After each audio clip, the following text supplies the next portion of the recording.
to introduce Sarah Whitley and Laura Stanfield. They're going to talk to us about down payment assistance programs and how it works on the lending side. So thank you guys so much. Thank you, Ruth.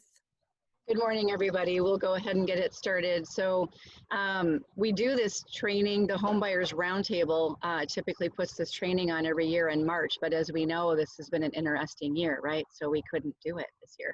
So the Affordable Housing Committee through the Realtors Association decided, let's just do it. Let's do it via Zoom. So we're gonna try to condense it and I hope we can do that for you because it's a lot of good information, but we want to be sure we get it out to you. And then if you have other questions, of course, reach out to anybody on the panel and we're happy to help.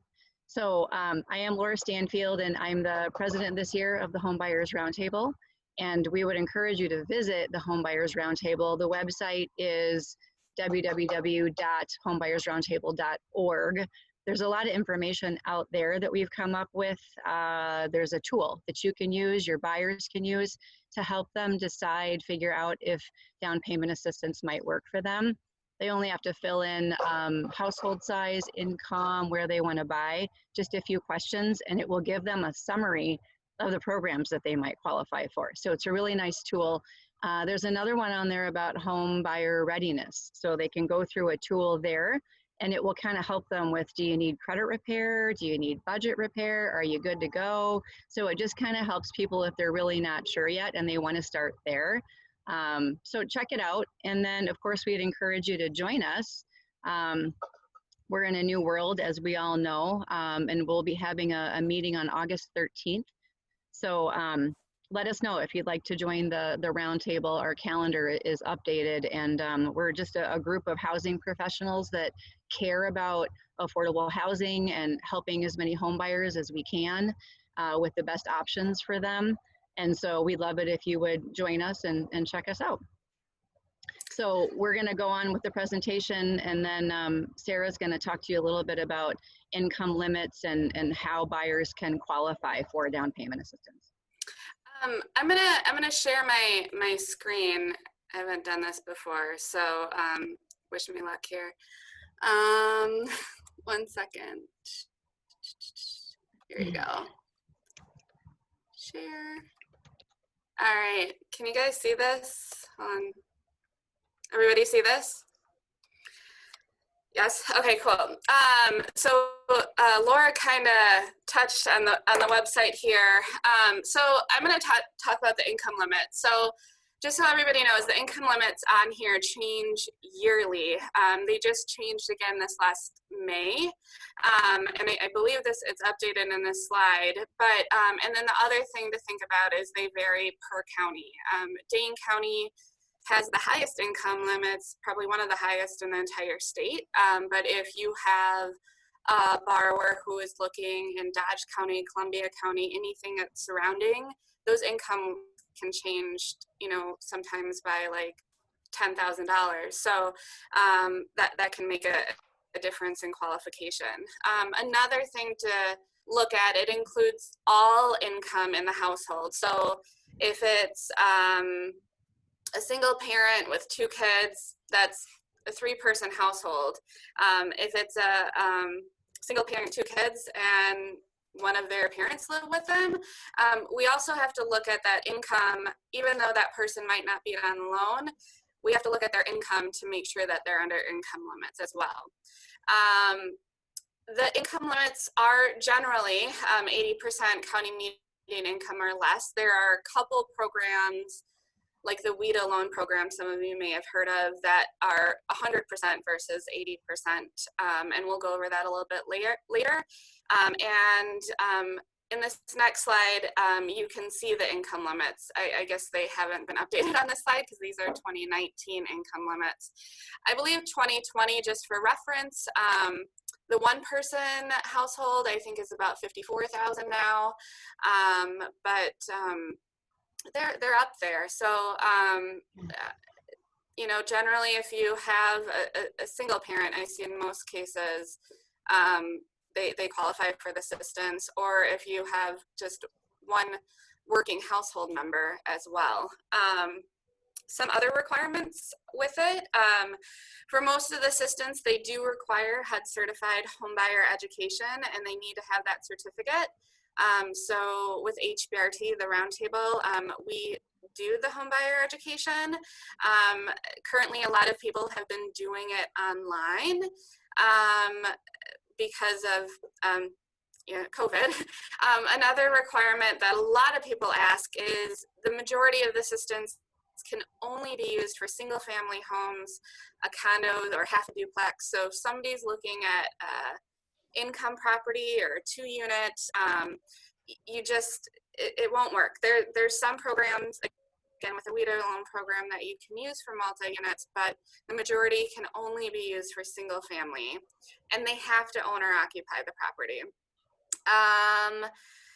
The assistance is area specific, and we'll go over that per assistance program. And most people don't know this either, is you are considered a first-time home buyer if you haven't owned a home in the last 3 years.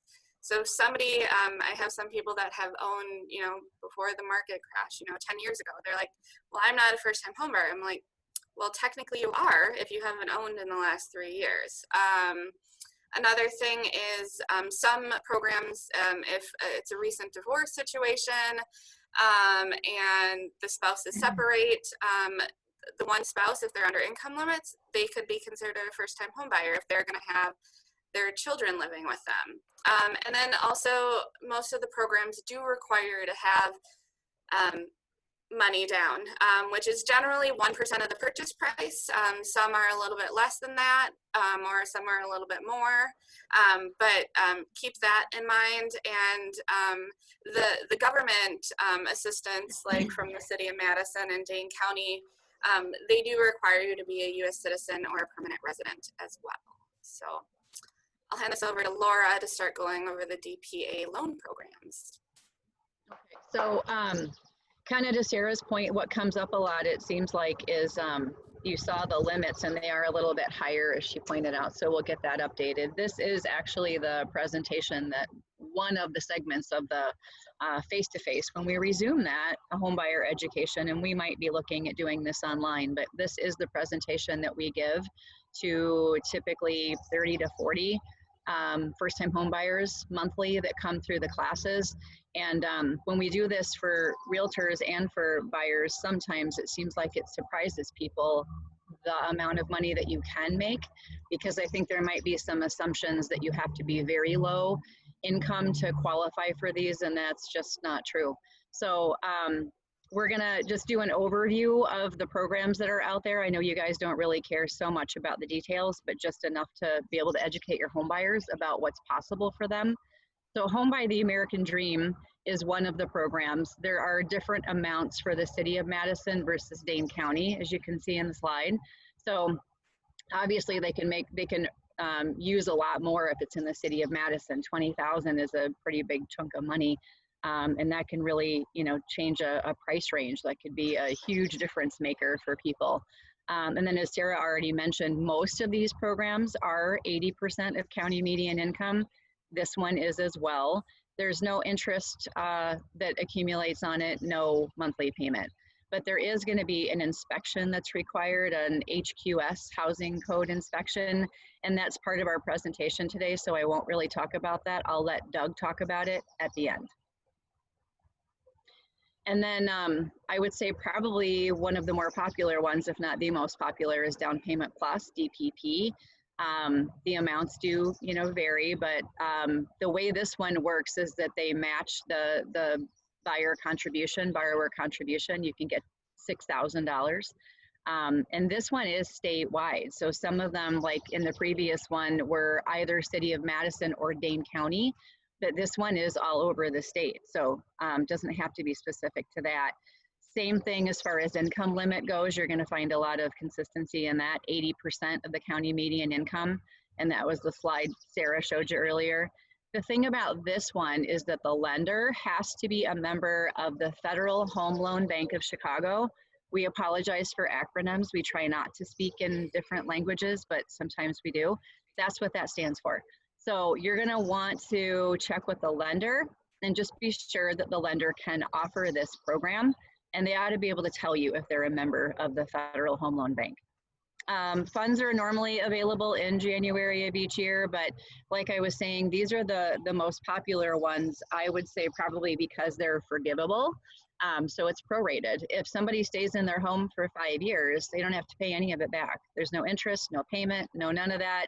If there's any such thing as free money, this might be it, actually. So, but because of that, they run out kind of quickly. So what we're gonna say over and over again to you is please be sure that you're working with people who understand these programs so they can advise buyers about what's possible for them, not mislead them, and so that they know exactly how much money they can plan on and how that plays into their price range and payment. All right, I'm going to touch on the Home Start program. For you all that are real estate agents on here, you actually have an opportunity to help continue this program on. So the Home Start loan program is from the RASCW Housing Foundation. The majority of the funds from it are coming from you. You have the option to donate $15 along with your dues to keep these funds available, and we normally get about $20,000 just from that every year. This one is 3% of the purchase price, up to $4,000, whichever is lower, and this one can actually be used in any county that the Realtors Association of South Central Wisconsin is a part of. So we can use it all the way down in Janesville. We can use it over in Grant County and Columbia County. So it can be used in multiple different counties as well. This one does have an interest rate, and the board actually just voted to reduce this interest rate to 1.875% per year. So it accrues interest every you have it, and it's not, so on $4,000 is easier to figure out 2%, so it accrue $80 every year you had it. So in 30 years, instead of paying back $4,000, generally they have to pay back $6,800.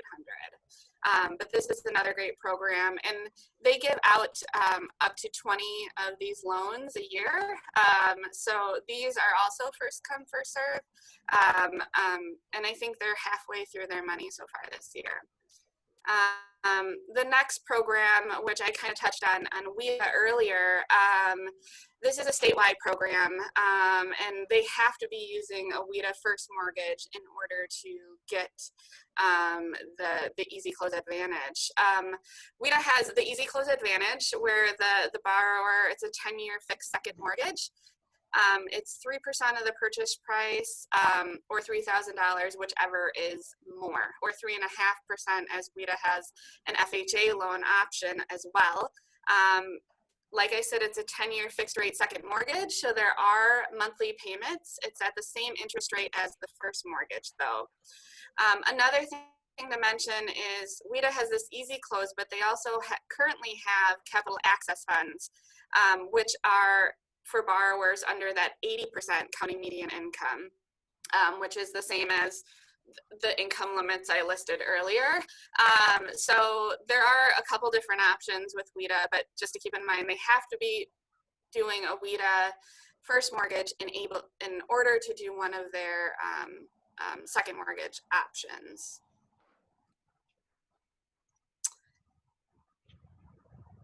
And then I can touch on Momentum as well. So Momentum, it mirrors kind of the Home by American Dream as well, but it's used in Dane County excluding the city of Madison. So these can only be used outside the city of Madison, and they can get up to $12,000. This too, under 80% county median income, and it has that same inspection requirement as the Home by American Dream does as well. They can use this along with the Home by American Dream loan, but they'll only do one inspection. You don't have to do one for each of these assistance loans. And one thing also, Dane County requirement is if the property is currently rented, they cannot purchase it. So the property, it's similar with Home by American Dream as well, but for sure for these Momentum funds, the property has to be owner occupied or vacant for your client to purchase it. That's a key piece, I would say. It's probably come up for you too, Sarah. That's definitely come up for me. There's Absolutely. a lot of properties that are currently rented, and so you want to be sure about that. And you know, I think again, you don't need to be worried about the details necessarily and the amounts and the county median income, all that stuff. Don't worry about that. We just want you to know what's possible and that there are 0 down payment options, maybe the loan program itself, maybe down payment assistance, but there are options for buyers. We all know that rent is high around Madison, Dane County, and it's hard for people to save money to buy a house. We know that people have a lot of student loan debt, and that's been hard. They're in forbearance, I think, for the most part now due to COVID, but it's just been hard for people to save money. So it doesn't mean that they can't afford it. It just might mean that they haven't been able to save. Some people also have money set aside, but that's their comfort zone, and they don't necessarily want to spend it if they don't have to. Or maybe they want to use it for home improvements. So just keep that in mind. It does not mean that somebody isn't well qualified to buy a home because they're using these programs. So we've talked about this before, and I said we would mention it a couple times. Please be sure you're working with somebody that understands these programs. Educate yourselves. That's what this is all about. What happens is, for most of the programs, the lender is submitting these documents after accepted offer to purchase. Moving Out is a little bit different. They'll meet with a housing counselor ahead of time to find out if they qualify and for how much, and kind of get the ball rolling before accepted offer.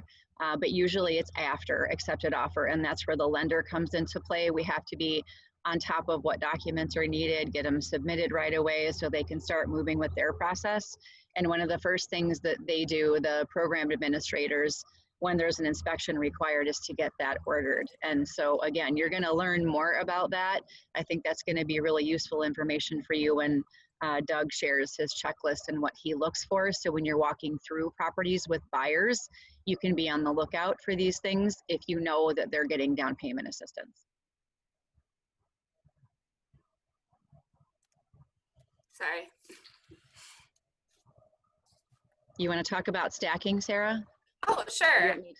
So for stacking, this is a really good example. So if you have somebody looking in the city of Madison, so this is just, it shows like a purchase price of $160, and with a household income of $50,000 for a four-person household. So, so this person can get up to $30,000.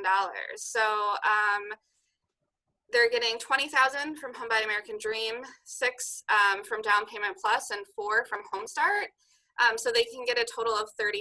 And you could actually add to that the WEDA Capital Access Program if they're doing a WEDA loan, because with that one they could get another 3% of the purchase price as well. So this assistance, can greatly help somebody. So if you, in this example, if you can only qualify somebody. If we can only qualify somebody for a $130,000 mortgage, here's another $30,000 to get their purchase price up to $160,000. So then they just have to cover closing cost or in some form. So generally, these programs can be stacked together, but like Laura said before, just make sure they're working with a lender that has used these programs, because not all of the assistance plays nice in the sandbox, if you will. So you want to make sure that they can all be stacked together, and we're not giving them too much initially when you're out doing the pre-approval. And if some of them are running out of money, we generally try not to throw that in the mix for the pre-approval, because by the time they find an accepted offer, those funds might not be available. And we try to do a good job of updating the Home Buyers Roundtable website as well, just so that kind of what still has money and what doesn't. But we're always going to say defer to the lender and make sure they know. Yes. Another thing we want to touch on is most of these agencies are part of the roundtable, but there are other programs, affordable housing programs, that have down payment assistance attached to them, where a lot of you probably have heard of Habitat for Humanity. But another big one is like Wisconsin Partnership of Housing Development, where as well as Operation Fresh Start, where they normally purchase homes, rehab them, and sell them along with down payment assistance attached to the property, which is, I've seen it around like $30,000. So if they're purchasing in the city of Madison, you could use that $30,000 along with, for another stacking example, the Home by American Dream, Down Payment Plus, and Home Start. So in that case, that person could get $60,000 of assistance. Another one a lot of people aren't aware of is Madison Area Community Land Trust. They own like the Cover by Troy Gardens and Anniversary Court or Camino del Sol neighborhood, where with the land trust, only the improvements are sold to the borrower, and the land trust owns the land. So they have a 99-year ground lease that they pay the land trust. It's normally, if it's a single family house, $75 a month, but it makes it affordable. So I recently had one where the purchase price was $145,000 over in Camino del Sol, but if that would have sold not in a land trust, it would have been $200,000. So because they would have to purchase the land and the improvement. So that one, and there's been a lot of talk nationwide of more land trusts coming up. So you actually might see more of them coming up. I know Milwaukee is actually starting one as well. So because it really keeps affordable housing available for people. But I think that was the last thing, maybe. Oh, and then Moving Out. Can't forget Moving Out. Laura, do you want to touch on Moving Out, or? Yeah. And I want to be sure that we stay on track. So Moving Out is the program that I mentioned before. This one might work just a little bit differently in the sense that we encourage the borrowers to go to a housing counselor at Moving Out first. They need to be sure that they qualify. The program is for, it could be the buyer or somebody living in the household who has a disability. And Moving Out will work with them about how they qualify and if they do, what information they need to verify that. It works the same as the other ones where the household income is 80% of the county median. And so they will have a lot of funds available too. And honestly, I've seen probably the most funds available for a home buyer through Moving Out. So definitely anybody, and it's kind of a, you don't necessarily want to say, hey, does anybody in your family have a disability? Of course you don't want to do that, but you could just say, you know, I'm aware of some programs that are out there. I would encourage you to check with your lender. If anybody in your family has a disability, I know there's a program called Moving Out, and I would encourage you to call them, talk with a housing counselor and see if it works. That's all you really need to say, just to give them some tools and some information so they know what to do. And then I have to do a shameless plug for RASCW and Moving Out. So the Affordable Housing Committee every year for many, some of you have done this with us and supported us. So every year we'll do a fundraiser for Moving Out, and we normally would have it right about now at the Mallards. We would do a game and a tailgate, and it's a lot of fun, but we know why we can't do that this year. So we just decided to change it up a little bit, and we're doing a movie night instead. So that's coming up in September, and that's on the RASCW website. We would love it if you would join us. And the reason we do this is we want to support Moving Out. We know they're a great local nonprofit organization that really helps families with home ownership opportunities that they may have felt like they didn't have before. And the nice thing about the funds that we raise for them is that they're discretionary. So they don't have to follow rules about how they can use the funds. They can do it as they feel they need, as their homeowners need.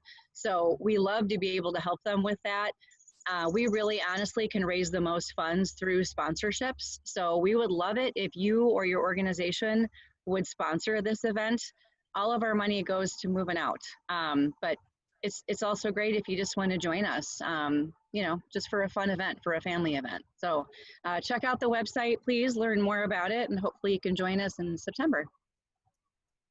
I think that's it, right, Sarah? Yeah, I think, does anybody have any quick questions for us? I don't see any open questions at this point. Okay. So we'll move on to Debbie Conrad. She's going to be talking with you about the addendum that the Affordable Housing Committee came up with a few years ago. We wanted an addendum out there so that you guys could add it to the contract if you know you're working with a buyer who needs down payment assistance. And Debbie will talk about why it's so important to use this amendment and to pay attention to the inspection dates in the contract. Thank you so much, Laura. I'm here today. Now we're going to shift gears a little bit, and we're talking about the offer to purchase it in the contract. And to a large extent, the addendum DPA, the down payment assistance contingency addendum, has to do with, I think, making the seller aware of what's going to happen and trying to give them some guidelines as to what's going to happen as they proceed through the transaction. So as Laura was saying, the addendum DPA was developed by the Affordable Housing Equal Opportunities Committee from the Realtors Association of South Central Wisconsin. It's intended to be a tool for you to use when you have a buyer who has an offer to purchase that is contingent upon them receiving some down payment assistance from one or more different programs. If you're looking for the addendum, you can find it on the WRA's zip forms or also in the forms of subscription package. So we'll start out by, I think, looking at the different sections of the form and sort of walking through it.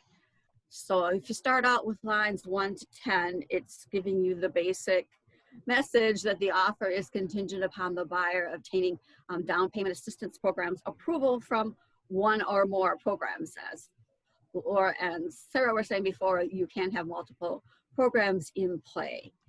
So on line 2, you write in the different programs that the buyer is trying to work with for down payment assistance. And on line 4, there is a line where you can put in the total dollar amount of down payment assistance that the buyer is seeking. So the buyer agrees to promptly apply, and heaven knows time is of the essence when it comes to this, because you have so many different moving pieces going on, and so providing ample time for all contingencies at play in this offer to purchase will hopefully benefit you, enable everybody in all these moving pieces to reach their conclusions.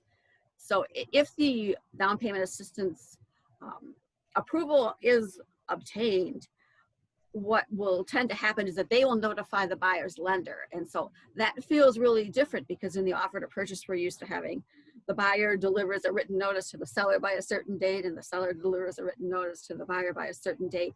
And that doesn't really happen so much here, that the down payment assistance activity is going to be a little bit behind the main screen, that it's going to be something that the seller's not going to be aware of every single step, every single detail. If the down payment assistance approval isn't obtained, what is likely to happen there is that the buyer won't be able to have a sufficient down payment for the loan, and the loan will fail. So that will be the indirect way that the seller will find out if things aren't going to work out with the down payment assistance programs. So I warn you too that this addendum, this contingency here, again, it just isn't so precise. It's basically guidelines. It's basically a way to let the seller know what is going on and what to expect. But with all the different details and the moving income levels and the different conditions that all the different programs have, it's hard to be precise. And so this tends to be pretty general. So it will feel a little different from what you're used to with the offer to purchase in the contract.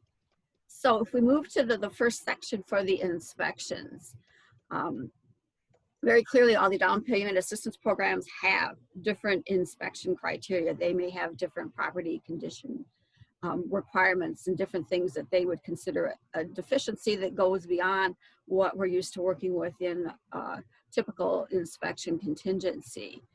So the way this is set up is that the down payment assistance program inspections are going to be piggybacked and layered into the inspection contingency that we have in the offer to purchase. And so the inspections by the down payment assistance programs are going to be considered follow-up inspections. I guess the reason we're doing that is that that layers in there, that fits into that slot, that will be something that the seller is used to working with, because we don't want the seller to be upset. We want to put them at ease as much as possible. So what may happen in the transaction is that, first of all, you get your regular inspection done as promptly as possible. The report comes back. You share that report with the down payment assistance providers. They can look at it. If they require additional inspections, which I think several of them are probably likely to do that, they then can send in their qualified third-party experts to go in and do a follow-up inspection. Then their results come back. Under this provision, the definition of defects that we have in the offer to purchase is supplemented by any other additional standards that the down payment assistance programs are going to have, so that the buyer then has the ability to give a notice of defects that would include whatever they were concerned about from the home inspection report. And in addition to that, they can also add in different things that came up from the down payment assistance programs inspections. So if everything's going to go well, they can give their notice of defects, the seller can get things repaired, and we can move forward with this transaction. Again, I'm going to say it many times, and the other ladies have said it as well. It's critical to have as much time, the maximum amount of time as possible, because you have all these different steps that are going on, and you need to have that happen before you hit that deadline for the inspection contingency. So I know everyone tends in transactions, particularly right now, to have short deadlines to try to win the day with their offers and so forth. But with this down payment assistance layer put into the inspections, that might not work out so well. So be very careful with the deadline that you put into the offer to purchase for the inspection contingency. So moving on next to testing. The down payment assistance programs may require some testing that we don't have in our offer to purchase. Right now, we have the radon testing contingency that's in the residential offer to purchase, and next month, it's also going to be in the condo offer. So the radon testing contingency is going to be there. So it would be really key to know if the down payment assistance programs are going to require any testing for anything else, if you can get out ahead of that and include a contingency for that in the offer to purchase. So I don't know if they're going to require testing for asbestos or mold, or I'm not quite sure what they may be looking for, but have communication, reach out, try to find out, because you want to have those testing contingencies in your offer to purchase if the down payment assistance programs are going to want you to have that done. Again, the same thing will happen, we'll say, with the radon testing contingency. The results will come back. The buyer can share those with the down payment assistance programs.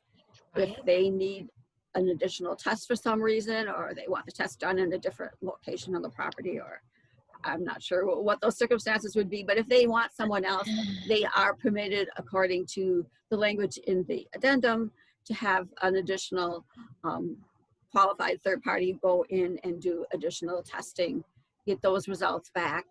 Then it's kind of the same drill as before. The buyer can give their notice of defects based on the original test and based on any follow-ups that the down payment assistance program did. Once again, it would be very helpful to be generous with the timelines that you put in the offer to purchase for any of those testing contingencies. So that's one of the morals of the story, is to always make sure that you have lots of time in your inspection and your testing contingencies. And I guess the other moral of the story is to try to make sure you communicate, reach out, find out from the down payment assistance programs what testing that they may be likely to want, get those in the offer. And also you might be prepared for additional inspections and know what may be coming down the line for that, so that everybody can be in the know and everything can hopefully move smoothly and we can have a successful transaction with all these great down payment assistance programs. So I guess I don't know that I have anything else. We'll certainly take questions in the question and answer period.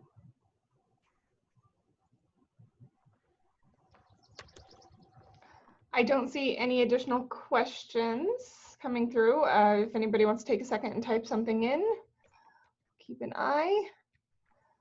Otherwise, Laura, do you want to go ahead and introduce Doug? Sure. So we had talked before, I might still be, sorry, here we go. So we had talked before a lot about some of these programs will require an HQS inspection, a minimum housing code inspection. And so it's really useful information for you as realtors to know what he's going to be looking for. He's got a checklist that he uses. So he's going to talk to you more about what he looks for so that as you're walking through properties with buyers, you can be on the lookout for these things. Go ahead, Doug. Okay, everyone. Hi. All right. I think you can see the slides on your end. I'm just going to leave it in this view because technology this morning. Anyway, so my company, Testudo, we provide these this minimum housing code inspection and lead-based paint inspection for the city of Madison, all kind of bundled through the down payment assistance program. Okay. And so the main thing that I like to point out about these inspections is that there's a big detail right in the name of the inspection. It's called a minimum housing code inspection. So focus on the word minimum there. It's looking at the housing code, but it's not like the entire housing code. We're not throwing the book at folks by any stretch of the imagination. So it's just really basic things about the home that we're checking out to make sure that they're in decent shape and that the home is livable for, you know, a normal person. Okay, so all right, and then there is a little bit of overlap with like a normal, you know, the third party home inspection. However, I really hope that, you know, any realtor advising their clients in navigating these programs would make extremely clear that you know, the inspection, the minimum housing code inspection that I tend to work on is not a substitute for the third party inspection. I think I've been in one or two properties, you know, over the years where they were kind of relying on my work as like their only home inspection, and I don't recommend that. So those are the preliminary details on it all. All right, and then what areas of the home are checked during my inspection? It's these types of things. It's the presence of certain rooms, like is there a living room, is there a bathroom, is there a kitchen, and you know, just real basic, like you got to check those boxes basically. Okay, probably just to rule out, you know, shacks or anything like that working their way into these programs. Okay, which is no good for anyone. Okay, and then the makeup of certain rooms. So like the bathroom has to have, guess what, a toilet and sink, and kitchen has to have a fridge and oven and things like that. Okay, so then we're also looking at electrical, making sure that outlets are grounded and safe and not dangling by a string or something weird like that. Making sure that there's heating capabilities in the home, making sure that it can be a healthy home, a safe home, like in those basic senses of those words. Checking out that certain appliances are functioning, like the oven, the fridge, and things like that. We also look at lead-based paint, and I'm going to talk a little bit more about that later on, so I'm not glossing over it or anything. We also check out the exterior of the house, like, you know, we're not performing like a roof inspection or anything like that, but like I keep my eyes peeled for evidence of water, you know, penetration inside the home and things like that. And if I feel I can make a safe kind of blanket statement on the roof, like, hey, it really appears there's some leaks here or something along those lines, you know, that'll get noted. And then I usually include language in the report, you know, something like check with a roofing professional to make sure that this roof is sound or something like that. All right. And then we're also checking out mechanicals in the home to make sure that they're hooked up safely. like water heaters are vented and heating units are vented properly, hooked up safely, and just basic stuff like that. All right. And okay, moving on to some of the most common reasons that the inspections don't pass. I mean, the lion's share of these items on my inspection list, they just get easily checked off, all right?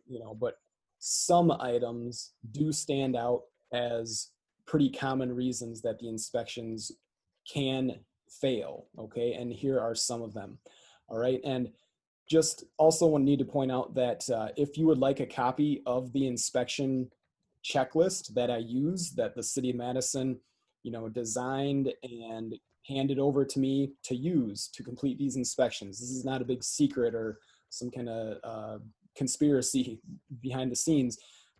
If you want to see the inspection checklist and maybe you have a property in mind and you want to kind of look at it yourself and see, hey, would this thing pass this inspection list? Ask for the inspection list. I believe the folks at the roundtable, they have a copy of the file and they can distribute the list as part of this presentation today.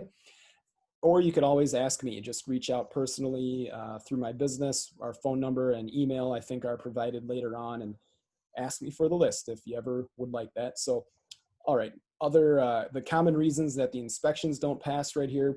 Lack of smoke and carbon monoxide detectors, that's a huge one. That's probably got to be the top at the list of reasons why they don't pass. So, if you're looking to like grease the skids of your transaction and just make things go smoothly, and you're going to be involved in the DPA type programs, make sure you get all your smoke and carbon monoxide detectors in the right spot before my inspection, and odds are that's going to greatly increase the chance that it's like a formality. It happens and it gets done and you can move on to the next step.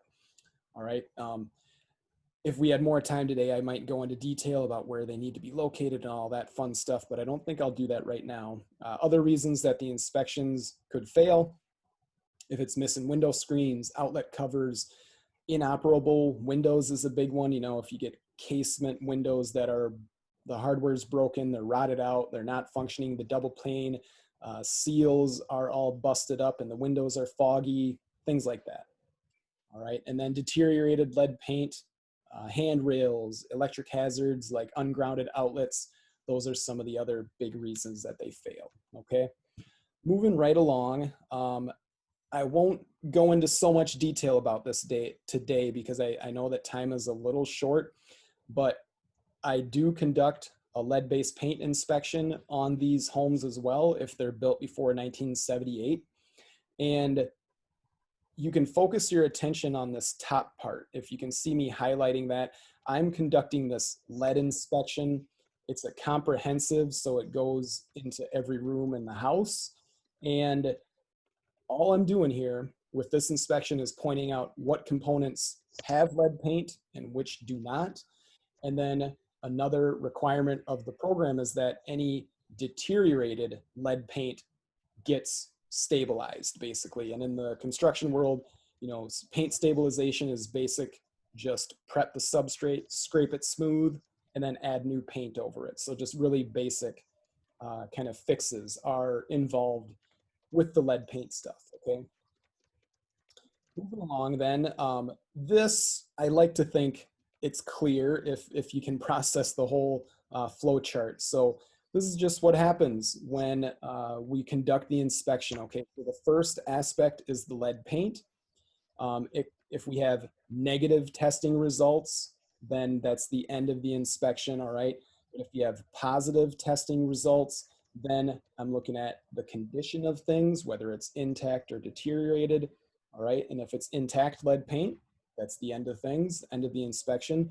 But if it's deteriorated paint, then we have a few more issues to deal with, all right? The paint has to be fixed, it has to be stabilized, then there has to be this clearance involved as well. A clearance is a third-party cleaning check that all the lead paint involved in that work got cleaned up correctly, okay?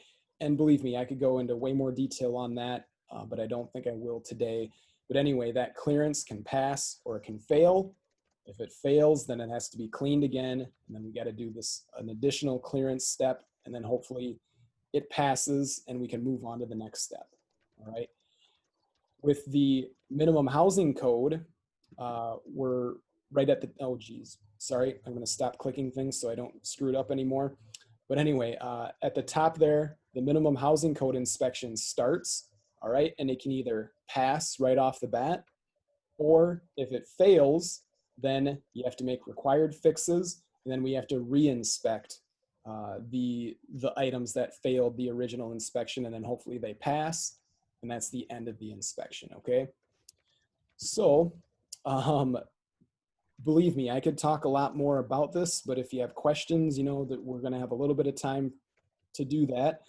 But for right now, I think that's the end of what I have to offer today, and I will stick around for questions, so I'll pass things back to the organizers of the event right now, okay? Thank you.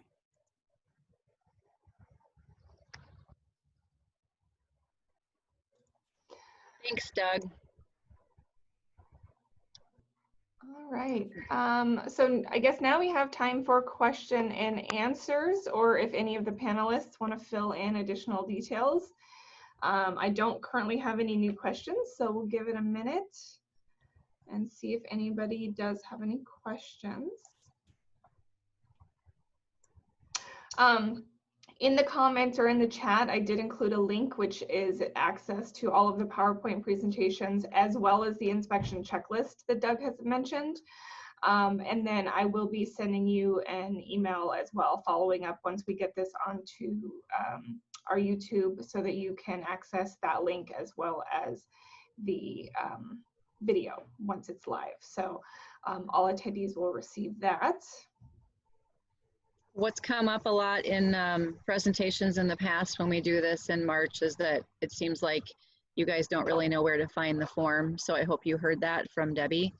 Or if you don't, please reach out and ask. The form is out there and available. And if you have any other questions about any of these things, you can feel free to reach out to any of us. We know it's a challenging market right now, especially in first-time homebuyer market range. And so trying to get an offer accepted with down payment assistance or 100% financing, it might honestly be a challenge for you, and we get that. But please keep in mind, and it doesn't hurt to reach out and have a conversation. If you're the buyer's agent, call the listing agent. Ask the lender to reach out and call the listing agent and just explain what's going on with the buyer. We can't give out personal information, of course, but we can explain what's going on with them and that they're very well qualified, because hopefully we've done our job well, and they are, and they're ready to go. But to reassure them that there's money available, because we know there is. We know that they qualify for the programs, and we know that they are solidly pre-approved for their first mortgage. So it's all about building relationships with even your peers. Listing agent, buyer agent, have conversations about these things, because sometimes people just don't know, and they might make assumptions that are incorrect. So be curious, ask questions, and that's what we're here for. I have a question for Doug. Where did he get that coffee mug? The internet. Yeah, you can find any on the internet now. Yeah, it's my favorite. What's the mug? I didn't see it because I was. It's a really classy toilet bowl. Nice. Yeah. I like it. Yep, it is classy. You're right. Mm-hmm. I don't see any additional questions coming up at this point. So is there any last words that you want to say before we sign off? I don't have anything. Sarah, do you, or Debbie, or Doug? I don't. All right. Well, wonderful. Thank you so much. Hopefully the Homebuyers Roundtable will be holding this live sometime soon. And we appreciate everyone for being on here and helping us present today.